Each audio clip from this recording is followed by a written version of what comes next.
Good morning and welcome to Company Culture with Yvette C. Owens, where we explore the behaviors of organizations that really determine the organization. Those behaviors actually define how that organization is perceived in the marketplace and within the four walls, within their campuses. And the question is, are we being defined as we intend to be? And so I want to talk to you today about the gift of observation and managing that gift of observation and managing that gift of observation. How do you do that? How do you do that well? And observation is really around training, how you're being trained, how you a new skill or a new way application of being coming across how you do your work, how you can do your work even better. And so how are we approaching it? I'm not really addressing how you should frame it, how you should build out the training, how you should make it engaging. We can talk about that later, and if that's something that you need help with, reach out with me. I can provide that service to you. But what I want to talk about is the approach to training, the approach to observing new skills, new information that's being presented to you. So, and I want to take it from two perspectives. One, the person providing the new information, and two, the individual receiving the information. And many of my comments are going to really be about both. But we have to enter into receiving new information in a very positive way. And this is how I want to frame it. My grandson, he and I are very, very close, and he's 4, going on 5. And one of the things that I love about him is that, one, he's not ever afraid to ask for help. And two, when he sees me doing something, he says, I want to do it. Let me do it. I can do it.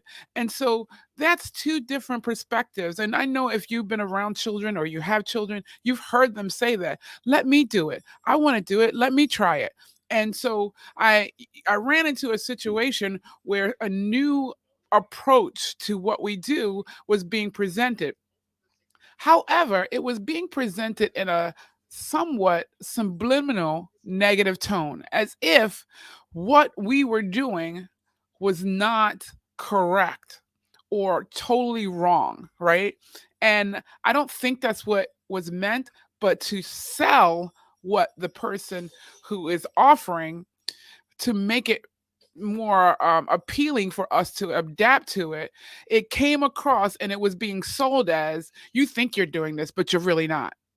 Well, that tone and that approach to trying to get me to come on board to this new way, this new technique, was totally not appealing, right?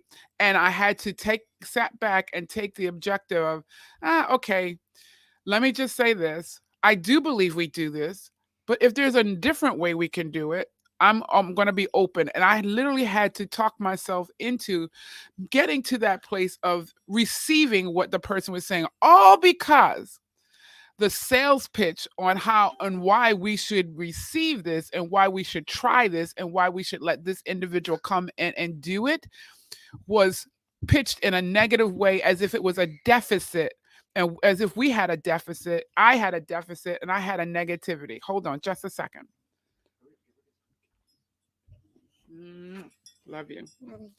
So, what I'm trying to convey to you is, try to go into your training or your observing a new skill or new technique as positive as you can. And if you're offering something to someone that you want them to say, hey, I've learned this new thing, and it's going to take you and make the way you're operating, the way you're working, so much stronger, then make it positive just from that perspective. Stay away from trying to pitch it as if whatever they're doing is just wrong, because they've been successful in what they're doing, but you want to take them to a new level. And when we're trying to take someone to a new level, you don't ever want to make it seem like where you are is just totally wrong. There may be a better way that can reap and you can gain more benefits from it, but it's just not just totally wrong. So let's not leave people feeling negative. Let's not leave people feeling like they've been doing something wrong, because that can and trying to make what we're selling can do that. So how do we do that? We should define and understand the goals, right? Define and understand the goals that you're presenting, and make it about that. How about that? Just make it about the goals that you're presenting. Understand um, the current skill set. So that's why I'm saying it's not about necessarily that current skill set is wrong. It could be right at the level with what the tools they have to work with. You find a new tool you want to introduce into the organization, great. So let's say, hey, let's take this and see if we can elevate and take our effects and our benefits and our products, our services to a whole new level. That's a whole different, that can be received even more than, hey, you think you're doing this, but you're really not. And I think I know if we watch our language in that, that would be grateful. That would be helpful. And then think of training as a valuable investment. So there's two prongs, right? We've been kind of talking about the person presenting the information, but then the ones on the receiving side, again, just make it as positive, and no matter how it's being presented, even if someone comes with that negative tone around, hey, you're not doing the best that you can do and all that kind of stuff, just take it as positive as you can, because you now manage and own the outcome, right? They're presenting the information, but now I own what happens to this information that I'm receiving.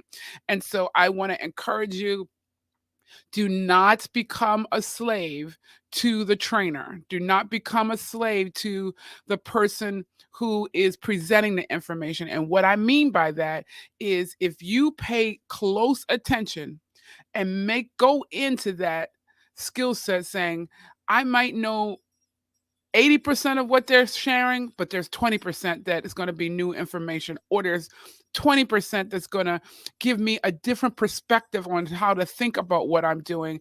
That's going to benefit you far better than saying, I've heard this, I've heard this, I know this, I know this.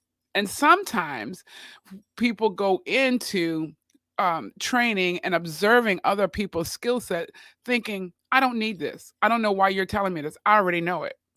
Well, it's okay if you know 80%, 90% of it, but there could be 10% that is presented in a different way that gives you a different perspective on how to see and hear and do what you're saying. So always be willing to listen and have open heart to receive what's being presented. And even if you do know 100% of it, it's just going to reinforce what you know, right? But be respectful in that way, but and not just respectful to the individual, but to yourself, saying, this is an opportunity for me to reinforce my learning and to see it from someone else's perspective. So how do you do that? You're going to take notes. You're going to be fully engaged in that observation, because the key is, I own what happens to this information that I'm receiving afterwards. So what do I do with it?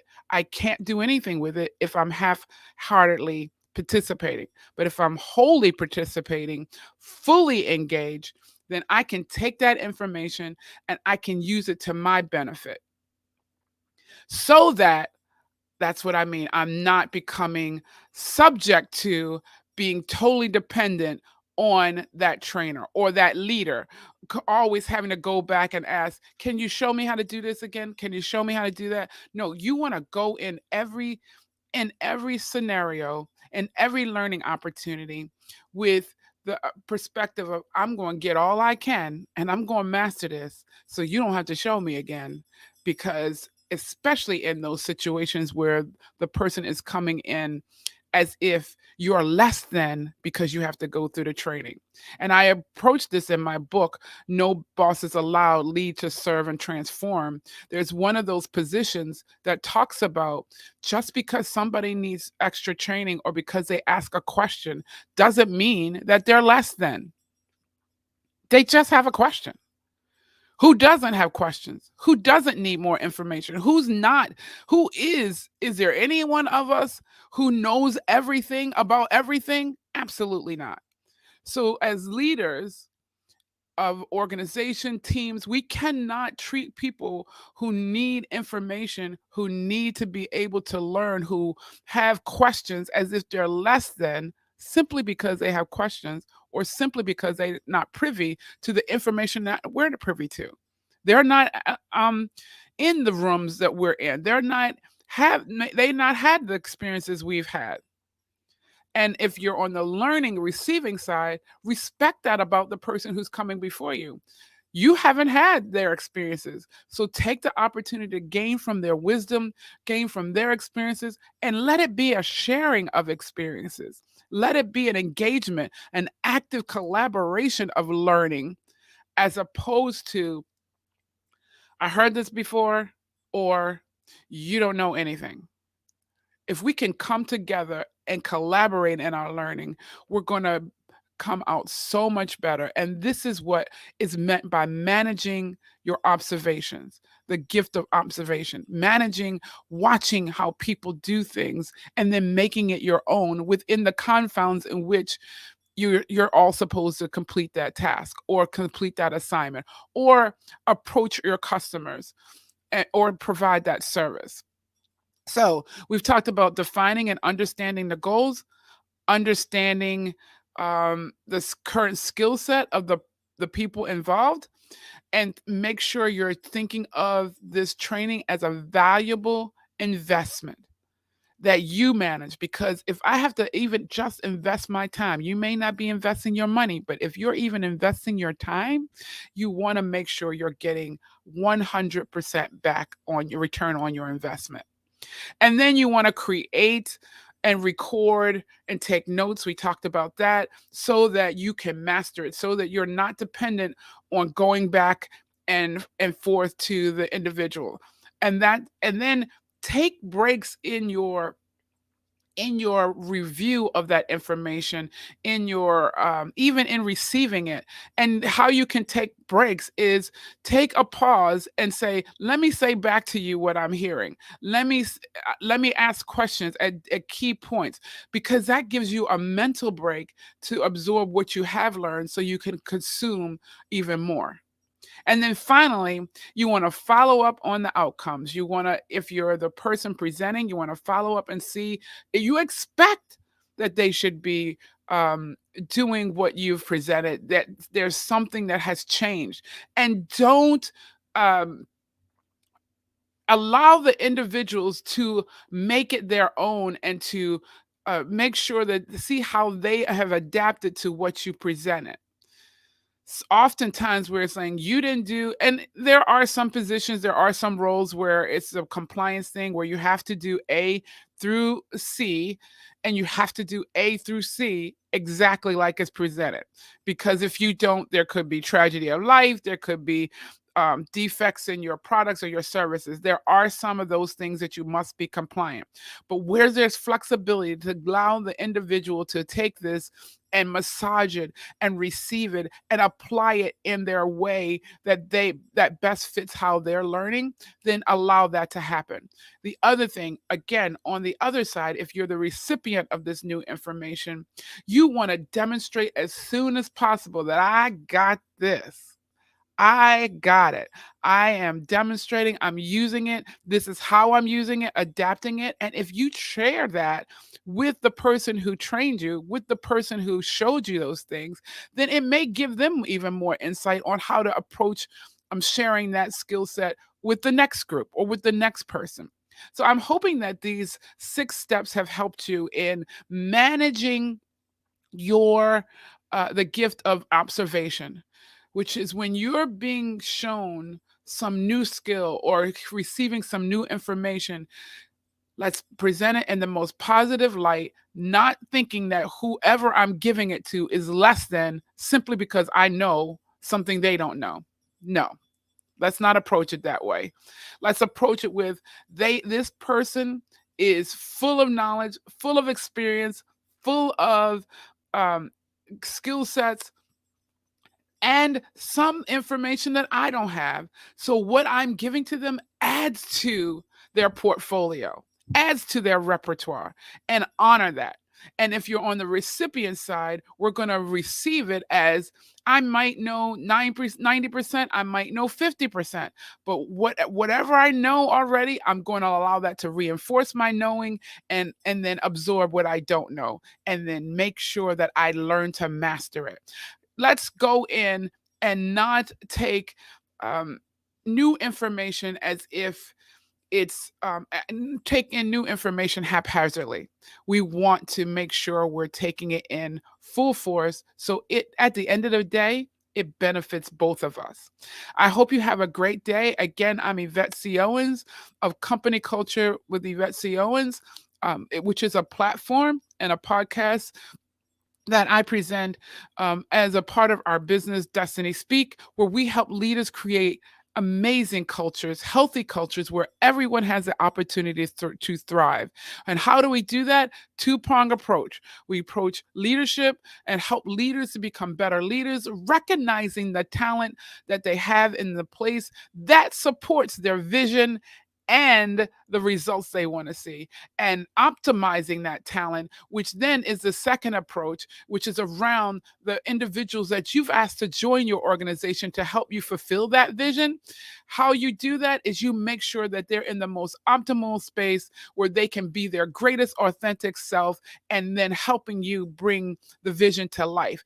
And that could switch off. And so people in your organization begin to understand that they start to look for who has that experience or skill set or that those behavior traits that can take us to the next thing that we're working on, whether it's innovation and you have a team of people but you have person A who is really strong in innovation. Well, let's let them help us lead us to that new innovation that we're looking for. Or if we're in a space where we need to get tighten up on how we're processing, we need to tighten up on how we're making sure that it's a repeatable process and successful so that we can scale it. Then you want to look to that person in your organization or those persons who are more compliant and process driven and can make sure that they can lay out a firm, clear foundation and pathway that says, this is how we need to do it. These are the steps we should take so that we are repeatedly successful.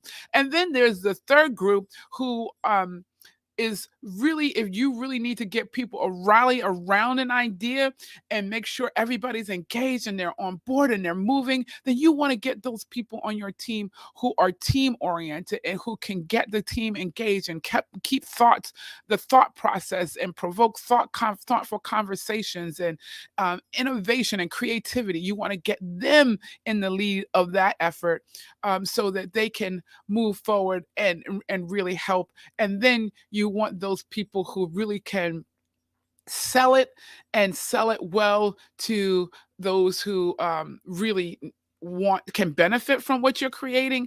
Those people who have that ability to connect with your customers and your clients, who can make a real strong connection. You want to get them engaged at the right time when they should be get engaged. And everybody plays a part.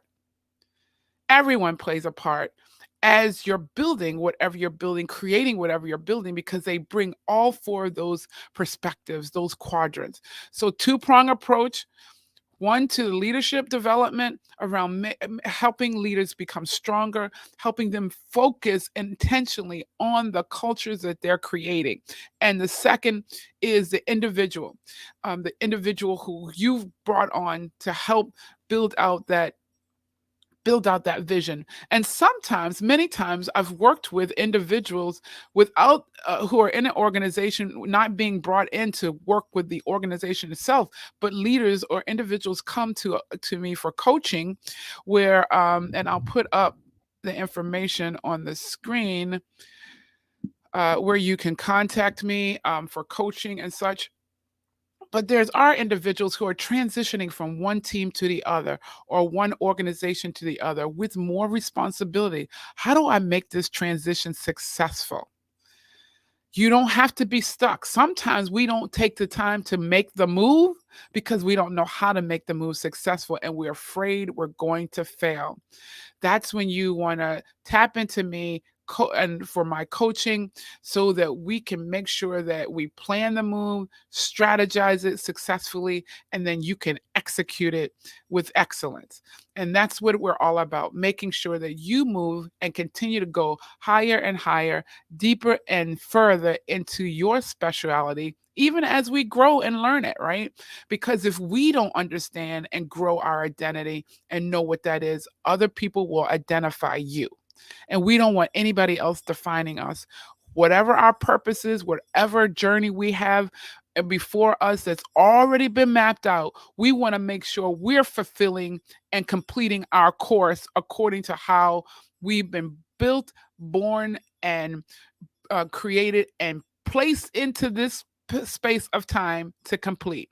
So, again, get all you can, take and manage that gift of observation in every training scenario, in every situation where you're exposed to something new. Manage it according to the way we've talked about this morning, and then make sure that you can transition from one role to the next role, from one position of engagement to the next position of engagement, from one organization to the next organization. And that's what I do to help people be successful. Because sometimes when you go from one place to the other and you get there, it's not what you expected. And now you're wondering, how do I handle this? How do I handle that leader that brought me in and now has pulled back their sponsorship? What do I do when the leader that hired me and brought me in all of a sudden is now very passive aggressive and not providing the help and instead providing help, putting roadblocks in my way? How do I overcome that? How do I overcome a team, and how do I bring this team to the place where I've been hired and brought in to bring them when the majority of them saying, I've been doing this, I've been here, and there's nothing wrong with how we're doing it. And so they're not willing and open to change, but yet you have a few that are willing to change. So how do you get them to move as a whole unit, as a unified team, a high performing team? That's when you want to connect with me so I can help your organization, I can help your team, I can help you master what you have been given the opportunity to help an organization or a team to succeed. So I hope this was helpful. And we will talk to you next Thursday. You can reach me. Again, my information is going across the screen. If you're listening to the podcast, you can reach me at the www.thediplomatchronicle.com, thediplomatchronicles.com, or destinyspeak.com. Email is visiontoreality@destinyspeak.com. Have a fantastic weekend. And until next Thursday, remember it takes all of us to create a culture where we all can thrive and be our very best authentic self. Enjoy the rest of your day.